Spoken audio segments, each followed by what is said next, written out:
Feliz tarde, en nombre de SB Western Venezuela Petroleum Section, dar las gracias a todos los participantes y al ponente distinguido del día de hoy por su participación.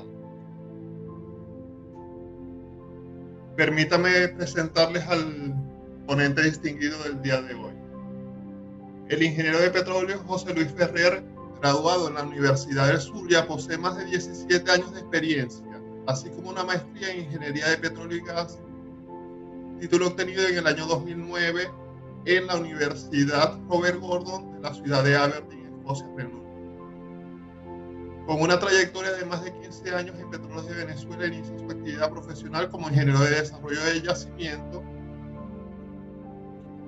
con una destacada labor en el seguimiento, monitoreo y diagnóstico de problemas causantes de baja producción. En sus últimos 5 años en PDVSA ocupó el cargo de ingeniero supervisor y desde agosto de 2019 se desempeña como ingeniero consultor independiente, brindando sus servicios profesionales en las áreas de yacimiento y optimización de producción mediante el seguimiento, monitoreo, diagnóstico y rediseño de los sistemas de levantamiento artificial, tanto por gas y bombeo electrosumergible. Ingeniero, reiterarle las gracias por su participación el día de hoy. Muy amable. Puede iniciar.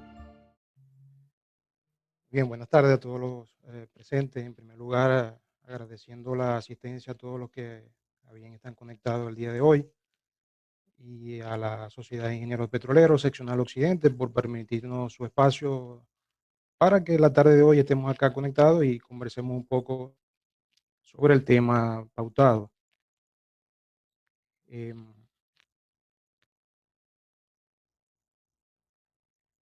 La tarde de hoy, hemos convenido conversar acerca de lo que es el levantamiento artificial por gas y sus fundamentos.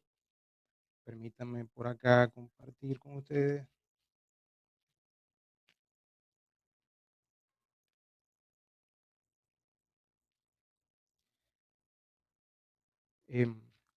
Sin embargo, quisiera prestar de su tiempo para iniciar mostrándoles la siguiente información, antes de abordar el tema de hoy. Aprovechando que en el cierre de año ya las principales organizaciones mundiales que llevan la información o el control de la industria energética han generado ya los diferentes reportes estadísticos. Quiero hacer mención de este tema, principalmente dirigiéndome a los jóvenes profesionales, ya que es tendencia en los últimos tiempos una ansiedad, angustia, que uno puede leer en diferentes artículos de opinión, acerca del futuro y la viabilidad de la industria petrolera para las próximas décadas. Me llama la atención la variable que muestro acá a continuación, lo que es la venta global de vehículos eléctricos, porque es tendencia a prestar atención a este particular y darle una relación directa con el grado de actividad que podría tener nuestra industria en un futuro. Entonces, si vemos acá, esta estadística nos muestra lo que ha sido la venta de vehículos eléctricos, principalmente a lo largo de la última década, entre el año 2010 y 2020. Si observamos con cuidado, vemos acá lo que ha sido el mercado en China principalmente y en Europa, ¿ok? Donde prácticamente el incremento de las ventas de vehículos eléctricos ha sido de manera exponencial, ¿ok? Bien, ahora, fíjense ustedes en esta lámina lo que ha sido el comportamiento de importación de petróleo por parte de China. En este caso me refiero a China, hoy quise hacer énfasis en China debido a hacer el contraste, siendo ese el mercado donde mayormente se ha observado el incremento de las ventas de vehículos eléctricos. ¿Okay? Entonces, como podrán observar, fíjense que en lo que era 2008, de tan solo 3,5 millones de barriles diarios, al 2019, 10,180,000 barriles aproximadamente. ¿Okay? llama la atención entre lo que es el crecimiento exponencial en la venta de vehículos eléctricos en ese territorio y al mismo tiempo el incremento en el consumo de petróleo. De tal manera que acá en esta estadística extraída de los informes de la Organización de Países Exportadores de Petróleo, la OPEP, fíjense lo que son los pronósticos, ¿verdad? En el consumo o en el uso de energía, en este caso de la demanda petrolera de China, pronosticado para los próximos años hasta el 2045. Si vemos con detenimiento, en el sector o en el área de transporte, se prevé un crecimiento marcado para las próximas décadas, así como en lo que es el consumo residencial, comercial y en la industria petroquímica. ¿Ok? De igual manera, para contrastar y no quedarnos con solamente el punto de vista de una sola de las organizaciones, traté de mostrar o plasmar, en este caso, el Instituto Americano del Petróleo. Como nosotros sabemos, son dos organizaciones con intereses, si bien de alguna manera distintos. Y fíjense que de igual forma la API también pronostica para el año 2040, todavía lo que respecta a gas natural y petróleo, ocuparían una cuota de mercado de 46% aproximadamente, compartida con el resto de las fuentes de energía. Asimismo notorio mencionar que dejar bien claro que del petróleo no únicamente eh, tenemos de relación directa con lo que serían combustibles para transporte. Si vemos acá esta mención, dice, ¿sabía que el petróleo es un ingrediente clave tanto para medicinas, industria de limpieza, equipos electrónicos, equipos deportivos, vestidos y por supuesto automóviles? Entonces, ¿cuál es el mensaje con todo esto? Por supuesto, es innegable la necesidad que el mundo, nosotros como sociedad tenemos de orientar el desarrollo de energías alternativas, que enrumben definitivamente a la disminución de las emisiones de gases de efecto invernadero. Pero eso no significa, en primer lugar, que vamos hacia una total sustitución en el corto y mediano plazo de los hidrocarburos como nuestra principal fuente de energía. Es el mensaje que quería dejar plasmado aprovechando la oportunidad del día de hoy, sobre todo dirigiéndome a los jóvenes profesionales y todos aquellos estudiantes que están en los últimos semestres de nuestra carrera de Ingeniería de Petróleo. Entonces, bueno, habiendo ya comentado esto, vamos a abordar lo que es el tema que vamos a conversar la tarde de hoy, el fundamento del gas lift. Vamos a hablar sobre lo que veremos a continuación, el sistema de producción en yacimiento pozo, por qué surge la necesidad de instalar un sistema de levantamiento artificial. Mencionaremos brevemente los métodos de levantamiento que tenemos disponibles, para luego ir directamente a lo que es el gas lift, que nos atañe a nosotros en la conversación de hoy. Premisas de diseño, los conceptos fundamentales, cuáles son las curvas de rendimiento y el flujo de gas a través de la válvula orificio, flujo crítico y subcrítico. Y por último, casos reales, donde veremos brevemente de manera en que nosotros tenemos para hacer diagnóstico del sistema de levantamiento.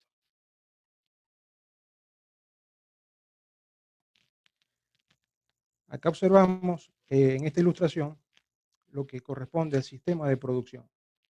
El sistema de producción como tal está conformado por lo que es el yacimiento, ¿verdad?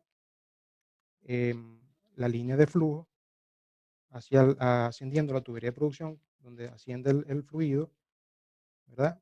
Luego, la línea de flujo o la facilidad de superficie, que son las que van a dirigir ese fluido hacia el destino final, en este caso, hacia los tanques. ¿Ok? Tengamos siempre presente que la producción del pozo, o de un pozo en particular, está definida por la relación entre la tasa de flujo y su correspondiente calle de presión a lo largo del recorrido que debe hacer el fluido desde el radio externo del yacimiento hasta las facilidades de superficie. Si observamos acá en esta ilustración, en este ejemplo general, tenemos un pozo con una tasa de producción de 100 barriles por día, donde la presión de yacimiento comienza con 1000 psi, 1000 libras de presión. Una vez alcanzado el fondo del pozo, ya el mismo arrojaría unas 500 PSI. Luego, una vez recorriendo lo que es la tubería de producción, llegando a cabezal con 90 PSI para finalmente descargar en el separador con 70 PSI. Entonces, para que tengamos una idea de las magnitudes de las caídas de presión o pérdidas que ocurren a lo largo de todo el recorrido del sistema de producción. Nuestra principal función como ingenieros encargados de lo que sería el diseño, monitoreo y seguimiento es lograr maximizar la tasa de flujo que nos entrega el yacimiento, ¿verdad? De una manera efectiva y lo más rentable posible. Para ello es fundamental que el ingeniero esté familiarizado con cada componente del sistema. ¿Ok? Comprender los procesos que involucran el recorrido que el fluido debe realizar desde el radio externo del yacimiento hasta el tanque. Es vital. ¿Ok? El yacimiento nos provee de ese fluido y el pozo a su vez es el medio que permite alcanzar la superficie. Las demás facilidades dirigen el fluido una vez en superficie hacia el tanque. En esta ilustración podemos darnos cuenta, esto es una ilustración de un proceso a modo generalizado e idealizado, ¿okay? Donde entran en equilibrio tanto la energía arrojada por el yacimiento como el recorrido que hace el fluido a través de la completación y de la línea de superficie. Acá nosotros pudiéramos incluso darnos cuenta y pensar lo que es la diferencia entre todas las disciplinas involucradas en este proceso. En el caso de ingeniería y yacimiento, es el responsable de determinar, caracterizar y proveer todos aquellos datos que rigen el flujo de fluido en el medio poroso. Es imprescindible tener siempre claro y muy bien validado lo que son las propiedades de este fluido, el mecanismo de producción predominante, las condiciones de flujo en el yacimiento, en este caso será flujo trasciente, flujo continuo, flujo semicontinuo, condición de presiones, se encuentra en condición de saturación, subsaturación. Es muy importante que todo el equipo involucrado tenga conocimiento de todos esos datos, ya que recordemos que en líneas generales nosotros siempre hablamos de que es una caracterización estática, una caracterización dinámica, pero nunca debemos olvidar que al fin y al cabo es una reproducción o una representación de lo que es el comportamiento termodinámico del sistema como tal.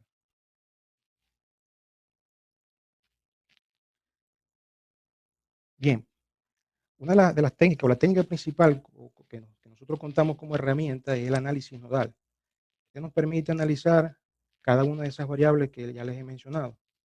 ¿Okay?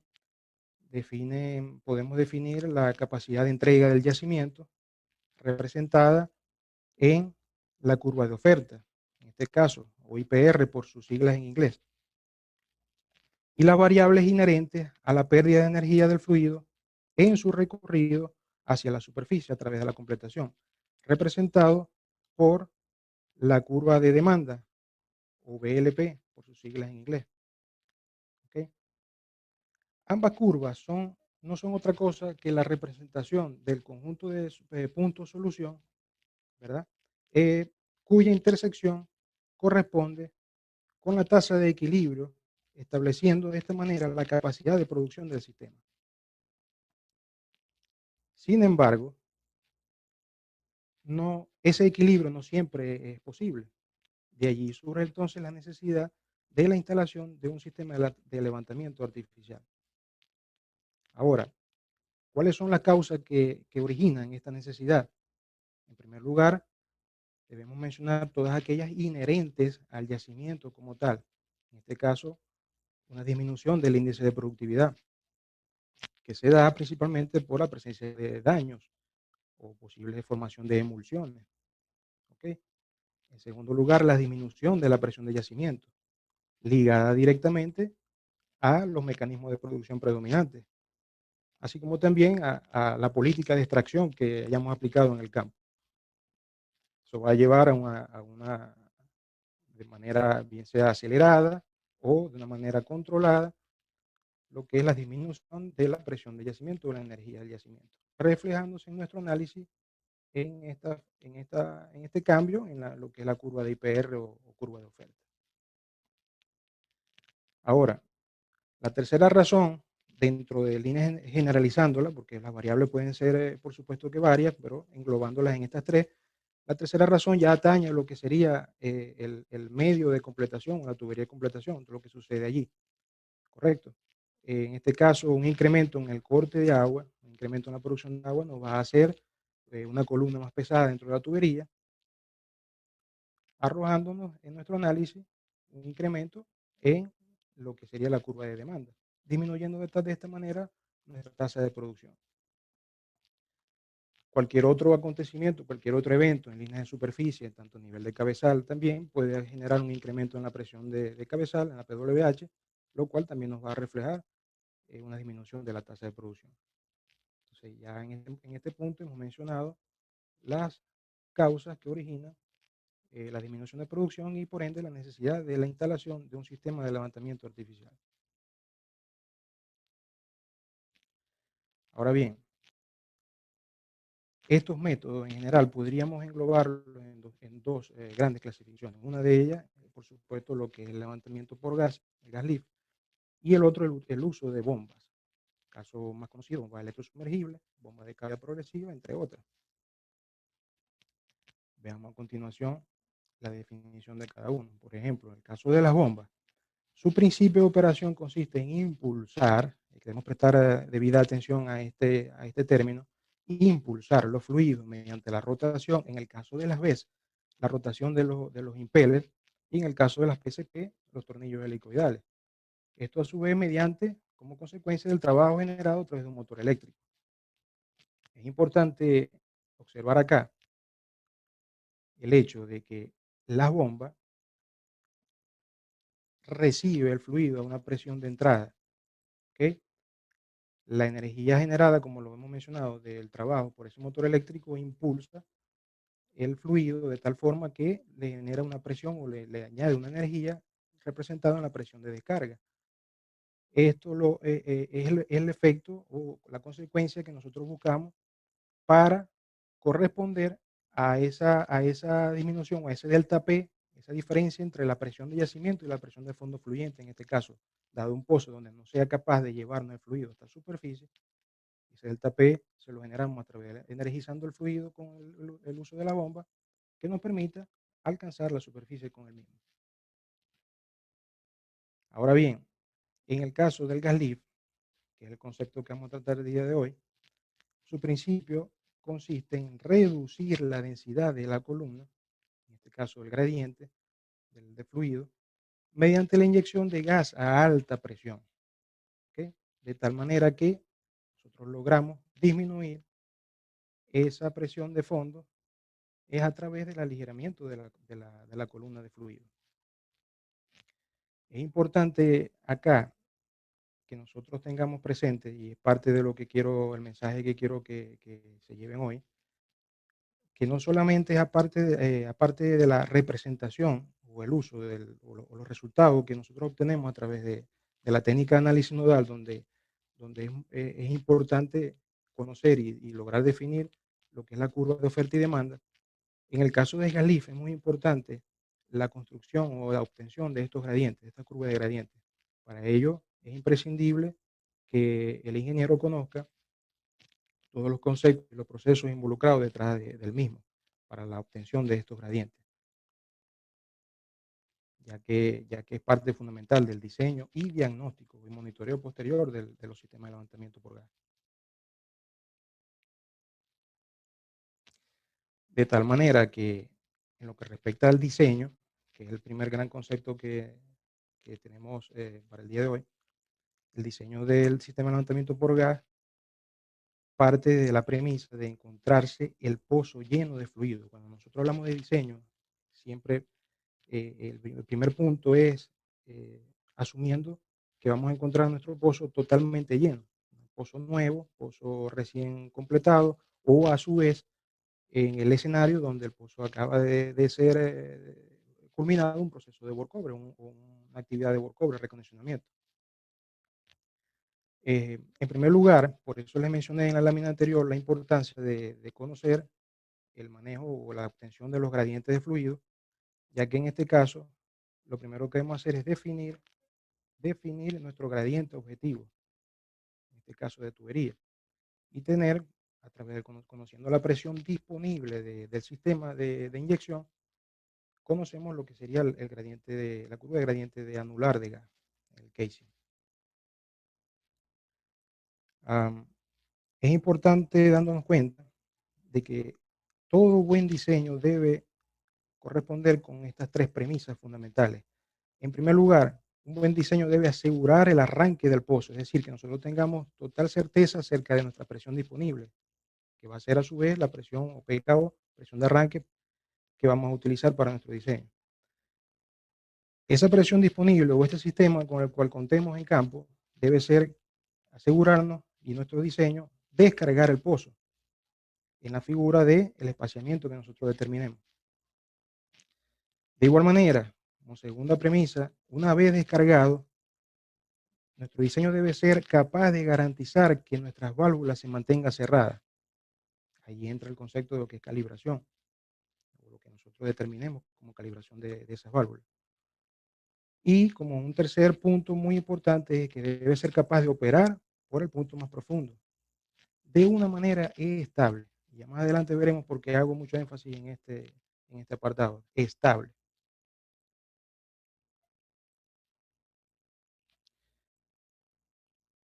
Acá vemos una ilustración de lo que es el proceso, tratando de resumirlo lo más posible. Ese proceso de que hablamos de descarga del pozo desde el momento que se encuentra ambas columnas llenas. Es un proceso iterativo donde comenzamos con lo que es la inyección de gas a través de la presión disponible. La columna, en este caso, asumiendo una inyección por el anular, la columna de fluido comienza a ser desplazada, por supuesto, sabiendo que, esta es una pregunta que siempre nos hacemos, yo sé que es así, sobre todo los estudiantes de los últimos semestres, estas válvulas inicialmente siempre están abiertas. ¿Okay? En teoría, el diseño corresponde con que esas válvulas estén abiertas. Nosotros comenzamos el proceso de inyección, comienza el desplazamiento del fluido, ¿okay? Hasta el momento donde comienza a ser desalojado ese fluido del anular, se incorpora la primera válvula, empezamos a inyectar por la primera válvula, y es un proceso que se va repitiendo, ¿ok? Hasta que finalmente quedemos con nuestra inyección por el punto más profundo, siendo este el objetivo del diseño como tal. Vemos lo que sería el comportamiento tanto de las presiones de casing como de las presiones de tubería. Más adelante vamos a ver un ejemplo donde esto deja de ser teoría, de un ejemplo real de campo.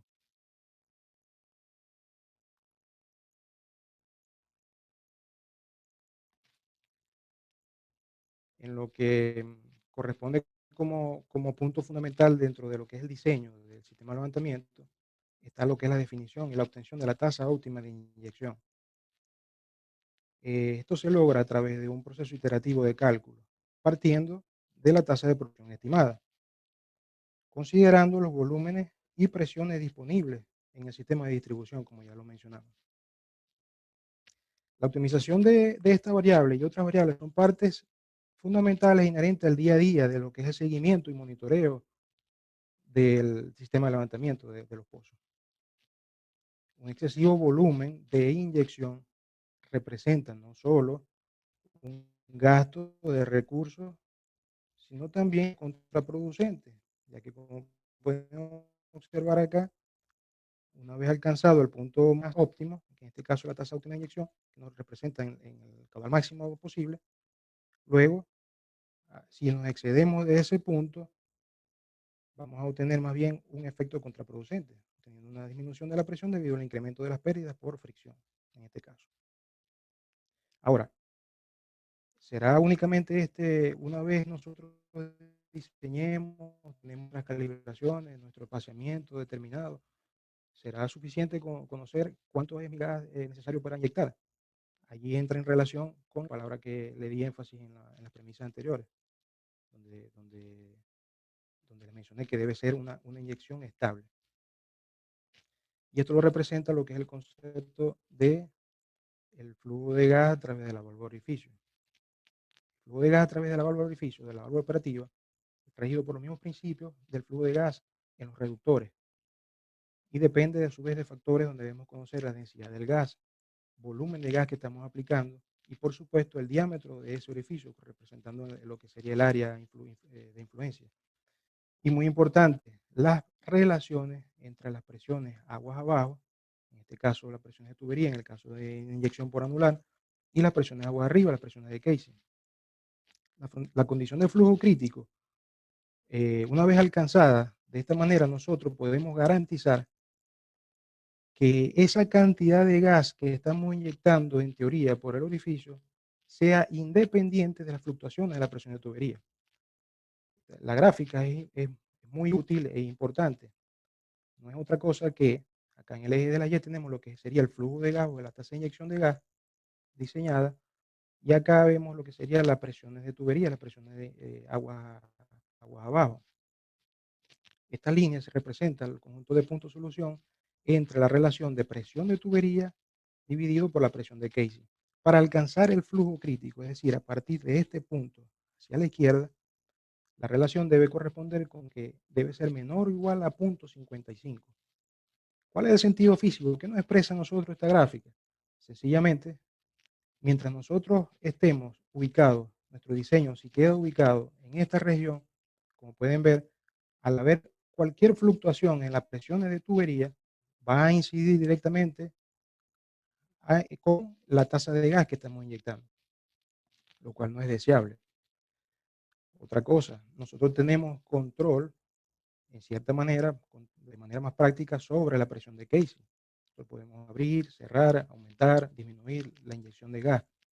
De tal modo también, ahí estarían involucrados a la hora de nosotros hacer algún tipo de trabajo de diagnóstico o de rediseño, considerar lo que es el balance de gas a través del empleo de diferentes diámetros de orificios de esa válvula, de modo tal de obtener la mejor relación posible, que cumplan con lo estipulado y lo que nosotros necesitamos.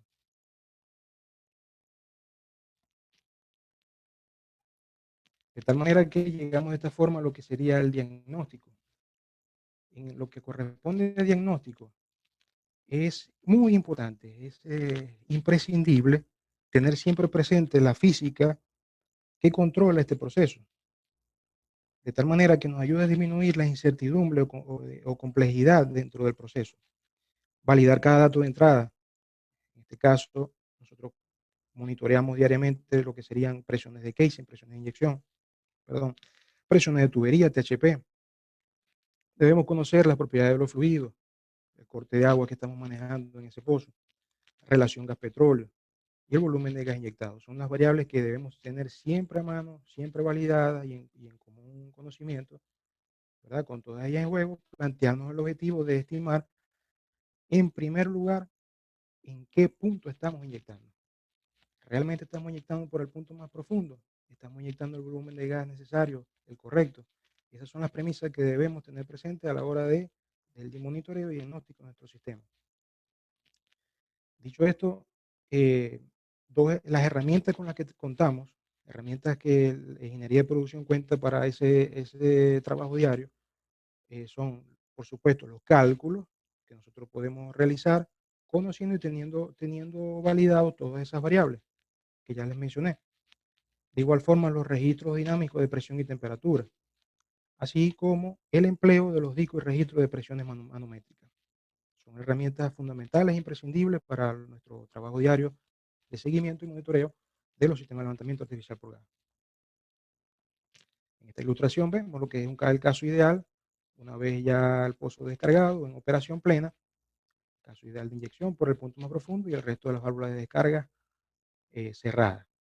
Un perfil idealizado sería de esta manera, que luego nosotros lo comparamos con lo que sería el resultado que nos arrojan los registros dinámicos de presión y temperatura. Acá plasmé un registro real, caso real, un perfil de temperatura y de presión, tratando de hacer analogía y semejanza con el gráfico de acá de la izquierda. Fíjense que normalmente el punto de inyección se refleja en el gradiente de temperatura con una disminución, un enfriamiento brusco debido a la entrada de gas a la columna de fluido, así como también el cambio de pendiente en ese gradiente de fluido. Nosotros podemos determinar de manera directa a través de esos registros el punto donde estaremos inyectando. De igual forma, si fuera el caso la típica condición de inyección multipunto, también lo veríamos reflejado tanto en temperatura como en menos grado ya en presiones, pero sí en temperatura.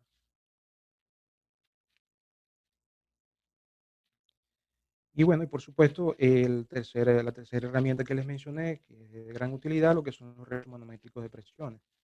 Estos son instalados en superficie. eh, en este caso podemos tener tanto registro de presiones de cabezal, como registro de presión de tubing y de casing. En el caso de aquellos pozos que la inyección sea a través del anular, casing tubería, este registro de gran importancia. En él nosotros podemos darnos cuenta de cualquier cambio en los patrones de inyección. Podemos a partir de ellos hacer nuestros respectivos diagnósticos. Acá una vez más les muestro lo que es un caso ideal del proceso de descarga primario de un pozo con un sistema de levantamiento de gas instalado. En este caso de 4 válvulas, donde se observa, de igual manera se reflejan los cambios en la presión de tubería en el momento que se descubre y se cierran las válvulas sucesivas.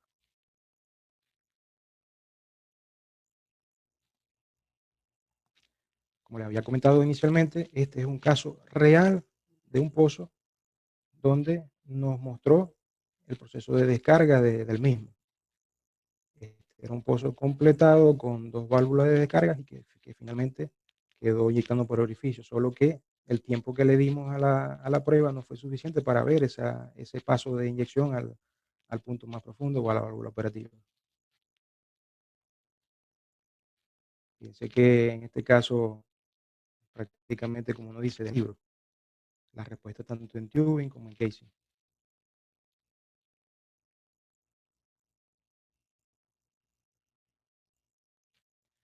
Finalmente, eh, he traído para compartir con ustedes estos casos reales, ¿verdad? Y comparándolos con los casos ideales de seguimiento de pozos con levantamiento artificial por gas.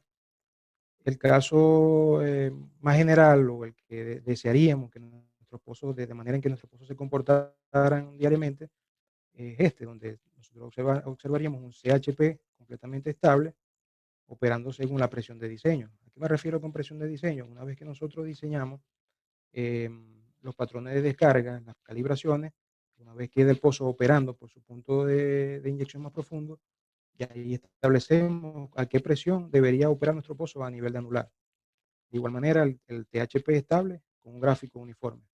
Este es un pozo operando con su sistema de LAG óptimo.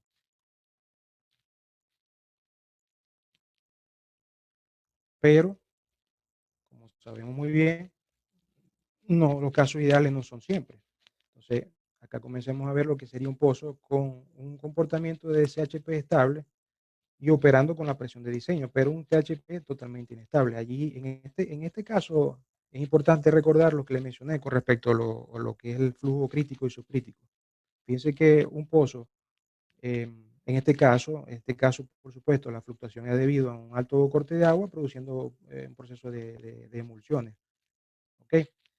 ¿Qué sucedería si nosotros no estuviésemos inyectando o garantizando estar dentro de la región de flujo crítico en nuestro diseño? Estas fluctuaciones de presión en tuberías se verían reflejadas directamente en casing, lo cual originaría, aparte de la producción por bache, que por sí no es deseable, originaría también un proceso de no estar optimizado nuestra inyección de gas, en ese caso particular. Este pozo era un pozo con alto corte de agua, problema de emulsión, se dio una recomendación de tratamiento químico para reducir ese problema y finalmente se logró estabilizar el mismo.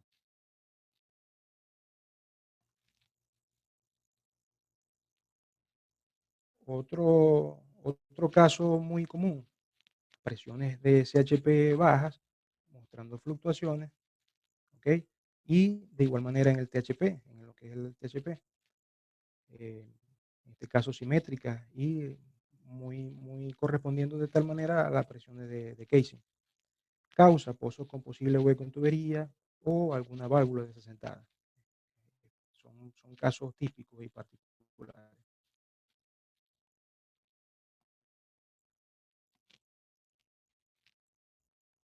Acá vemos otro caso donde el CHP es estable, pero a una presión demasiado alta, incluso cerca de la presión de apertura de las válvulas de descarga.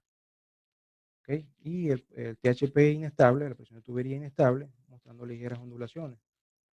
En este caso particular es consecuencia, nos debemos referir a la curva de inyección o a la curva de gas lift óptimo, de inyección óptima. En este caso particular, el volumen de inyección era excesivo, teniendo como consecuencia, número uno, estamos desperdiciando recursos, bajándole rentabilidad a nuestro proyecto, y en tercer y más importante lugar, que tenemos el pozo sin optimización. Estamos generando una contrapresión excesiva en el caso de anular, que incluso nos podría abrir las válvulas de descarga. Entonces, ahí radica también un caso típico y real de la importancia de tener un control sobre la inyección o el volumen de inyección de estos pozos. Bueno, espero con esto haber correspondido a sus inquietudes y a su interés. Y bueno, le doy la palabra al compañero César de la SP. Muchísimas gracias por estar presente y por dedicar su tiempo a esta presentación. Excelente disertación, ingeniero. Muchísimas gracias.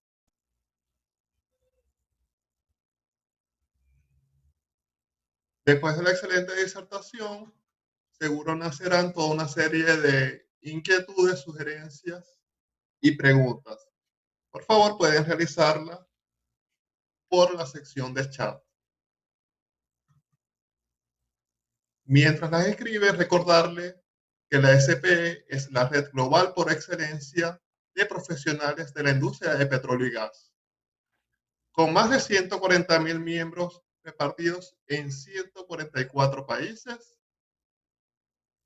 La SP garantiza a sus miembros una visión global de la industria petrolera. Ingeniero, procedemos a dar lectura a un comentario acerca de que es importante mencionar que el gas lift tiene diferentes métodos y aplicaciones. Acerca del gas lift continuo, gas lift intermitente, válvula piloto, válvula peladora y gas lift utilizando un plunger como elemento motriz para levantar fluido.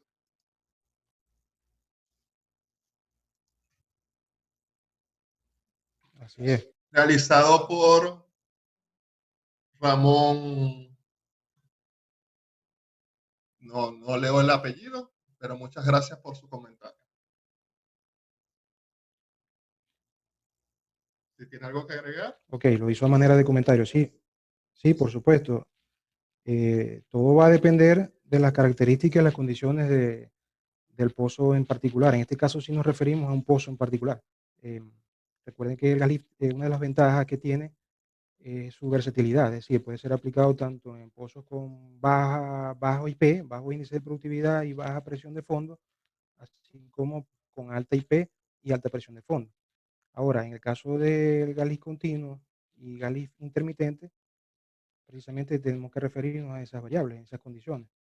El gas lift intermitente es aquellos pozos donde posean una presión de fondo baja y un índice de productividad bajo, de tal manera que el gas lift continuo se hace ineficiente. Y es necesario la instalación de un sistema donde se debe esperar por llenar una columna particular de fluido y a su vez la válvula piloto haga su respectiva operación y levantamiento del mismo, de ese bache de fluido. Muy buena la acotación y el comentario del compañero. Lozano comenta, amigo Ferrer, gracias por la presentación. Jairo pregunta, ¿cuáles son las principales aplicaciones de gas lift y en cuáles se diferencia con los métodos BES o PCP?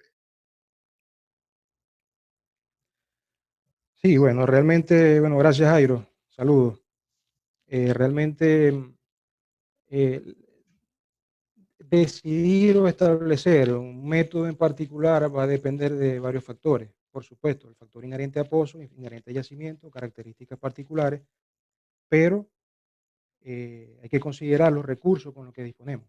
Es decir, si el campo donde tú te encuentras, vayas a aplicar el método como tal, eh, en el caso de una bomba BESS, tú necesitas tener una alimentación de energía, electricidad, en este caso, generación eléctrica. En el caso del gas lift, eh, por supuesto, un sistema de compresión que te permita la distribución de ese gas a alta presión.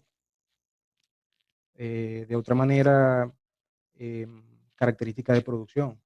eh, las bombas BESS, aun cuando a través de los años se han ido obteniendo grandes avances en cuanto al manejo de pozos de fluido con problemas de arenamiento, con alto contenido de gas, no deja de ser cierto que el gas lift es más eficiente en este sentido, para el manejo de grandes volúmenes de pozos con problemas de arenamiento, que en otras circunstancias se acortarían la vida útil de los equipos BESS o de PCP. Básicamente, en esencia, los puntos más llamativos o resaltantes en cuanto a diferenciar la aplicación de uno u otro método. Ángel comenta, buenas tardes, muchas gracias por la presentación. Walter Urbina comenta, la tendencia para tomar datos es usar dispositivos electrónicos. Los discos Barton prácticamente los datos se pierden. También los dispositivos electrónicos están accesibles. ¿Un comentario que quiera añadir, ingeniero Ferrer? No, así es, totalmente de acuerdo, por supuesto, por supuesto. Sin embargo, bueno, mencionamos y utilizamos como manera de ejemplo los discos Barton, debido a que prácticamente los equipos electrónicos basan su principio de funcionamiento en la respuesta de ellos. Así como lo menciona el compañero, también existen equipos de registro de presión que luego nosotros descargamos al computador. En el caso de los discos que mostré, son resultados de descarga de data electrónica, de data, pues, que simplemente lo representamos a manera de disco, ya que es una forma ya establecida y particular de analizar los mismos. Sin embargo, no está limitado a eso, por supuesto que no. Existen innumerables cantidades de dispositivos en el mercado y aplicados en la industria para lo que es el monitoreo de las presiones de los espacios del pozo, tanto anular como tubería. Ángel pregunta, José, ¿me escucha? ¿Sí? Hola José, habla Jairo Cando. ¿Cómo te Epa, va? Jairo, Porque saludos. el Jairo que César mencionó ahorita era otro Jairo. Entonces, yo tenía algunas preguntas, ¿no? Y bueno, felicitarte por la presentación. buenas, Muchas gracias. disculpe por favor, las preguntas se realizan en forma escrita, por favor. Ok. Gracias.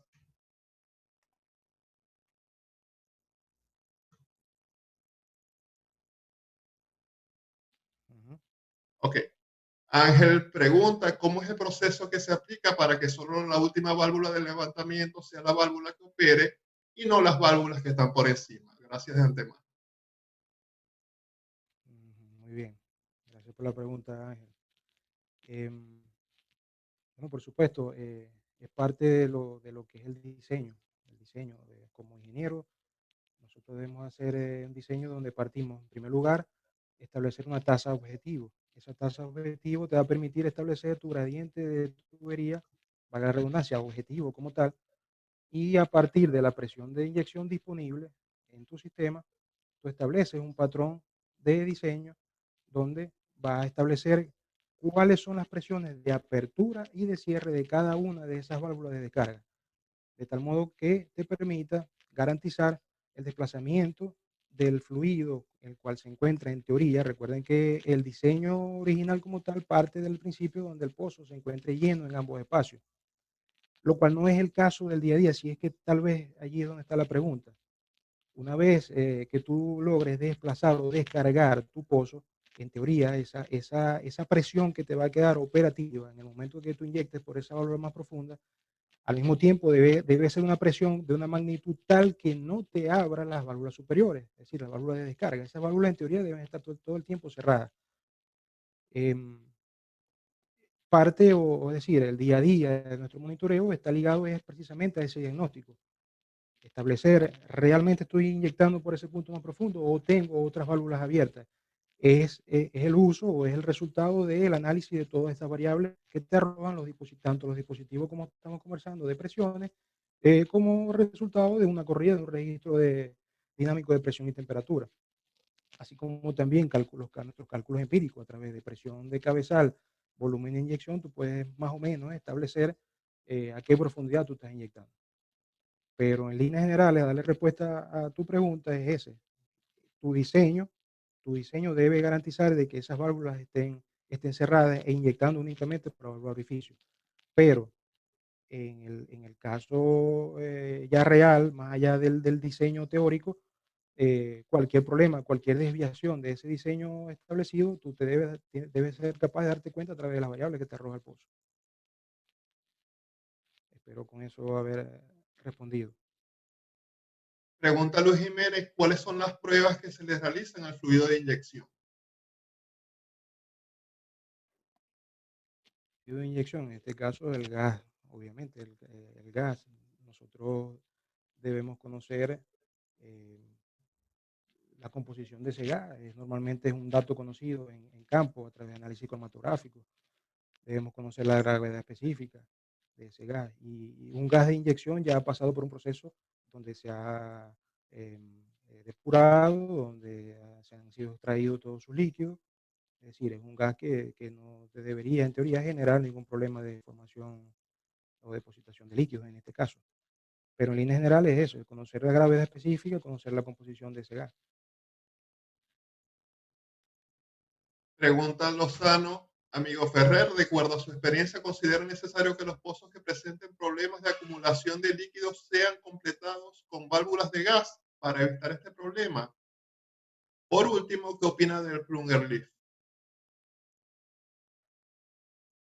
Sí, bueno, como tal, creo que cuando tú te refieres a acumulación de líquido, más que todo está dirigido a lo que es el resbalamiento, el fenómeno de resbalamiento dentro de tubería. Bueno, en realidad es parte del diseño, ¿no? Parte del diseño, como se pudieron dar cuenta en lo que es la curva de rendimiento. La curva de rendimiento establece no solo el punto de máximo inyección o inyección óptimo, no solamente se refiere al punto donde yo obtengo la mayor tasa posible de acuerdo al balance con lo que me da mi yacimiento, sino también es un volumen de inyección que me evita ese tipo de problemas, tanto de pérdidas por fricción, por velocidad de inyección de gas, como por resbalamiento de fluido debido a una inyección deficiente. Pregunta Luis Jiménez, pregunta un poco general, pero debe ser valiosa para toda la audiencia. ¿Qué nuevas tecnologías se vienen aplicando en el gas lift?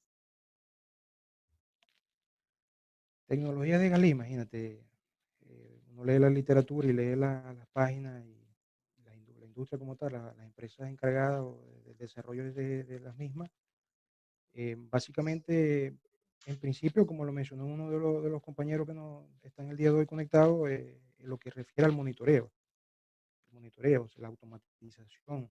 De igual manera, existen estudios y avances en lo que refiere a tratar de minimizar los efectos del paso de gas a través de la válvula. En este caso, válvulas de autoajuste o autocontrol, donde garantizan el flujo de gas en la región crítica, por mencionarle un ejemplo.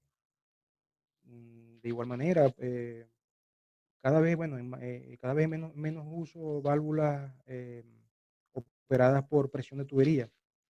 Las válvulas que más comúnmente utilizamos son las válvulas operadas por presión de inyección.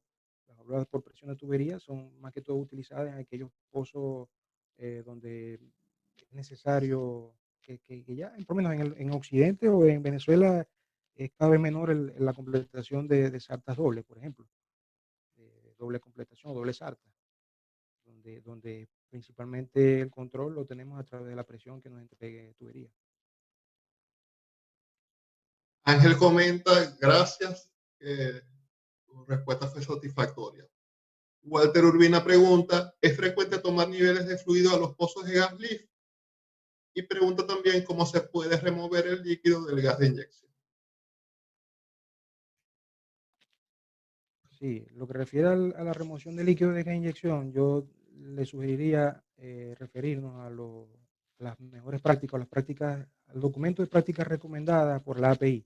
Es una serie de normas estandarizadas, este, donde se establece, por supuesto, ya ahí hablaríamos lo que refiere a la planta como tal, de depuración, de humidificadores, inyección de glicoles, en ese sentido, para lo que es el control del contenido de humedad en el gas. Pues. La otra parte de la pregunta, César, si me la repite. ¿Es frecuente tomar niveles de fluido en los pozos de gas lift? Ok, muy bien.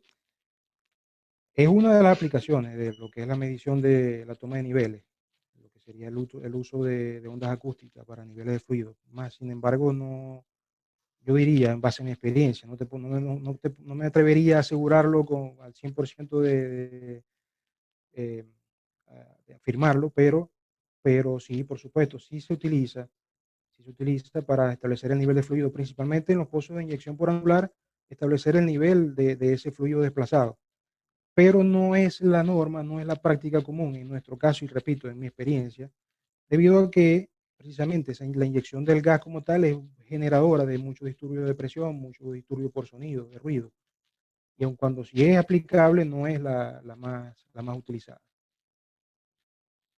Pregunta Will Blanco. Buenas tardes, profesor. Aquí William Blanco. Muchas gracias por su presentación. ¿Hasta qué tasa de corte de agua es recomendable utilizar tanto gas lift continuo como el intermitente antes de que deje de ser rentable el pozo?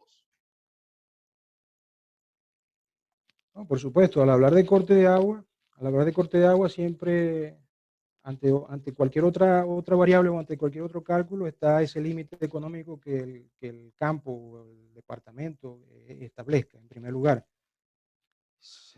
Segundo, bueno, nosotros dependiendo del volumen a producir, no es lo mismo yo voy a levantar 300 barriles diarios con un 90% de agua a decir un pozo de 2.000 barriles líquidos con un 10%, con un 90% de agua, estamos hablando de 200 barriles netos. Por supuesto, ahí, como te digo, es un balance más que todo de rentabilidad, que te resulta atractivo gastar una ingente cantidad de gas de inyección para levantar esos 2.000 barriles. ¿Lo es o no lo es? Son respuestas más que todo en el ámbito económico, de rentabilidad. Ahora, en el punto práctico, eh, el gas lift, dependiendo de tu disponibilidad de presión, dependiendo de las características del pozo, qué tan profundo es la columna a vencer, eh, es lo que te va a establecer, pues, si es factible o no. Sergio pregunta, buenas tardes, aparte de la disponibilidad de gas para inyección, ¿cuáles son las limitantes presentes en este sistema de levantamiento? Muchas gracias.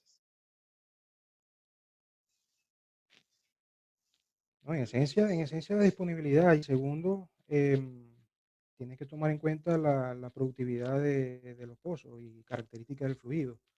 Em, Como lo mencioné, el gas lift de por sí es un método bastante versátil, aplicable en una amplia gama de casos, ¿ok? Sin embargo, en el caso ya de crudos muy viscosos, ¿ok? Sería uno de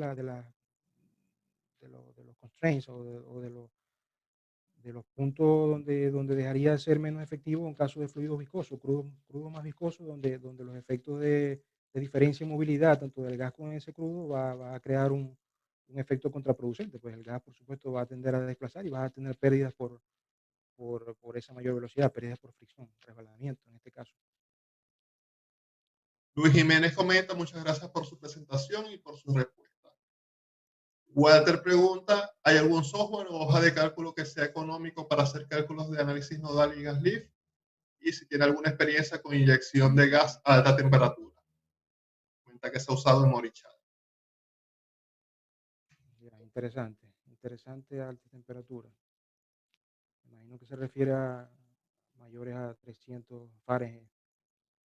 Estoy tomando nota de esa pregunta. En cuanto a los software, bueno, software conocidos en la industria, tenemos el Prosper, el PipeSync, el Wellflow. software de análisis nodal que han sido ampliamente utilizados a lo largo de los años, unos con unos avances, unas particularidades sobre otros.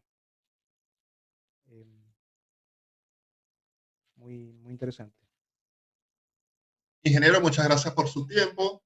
Hemos cumplido la sesión de preguntas y respuestas.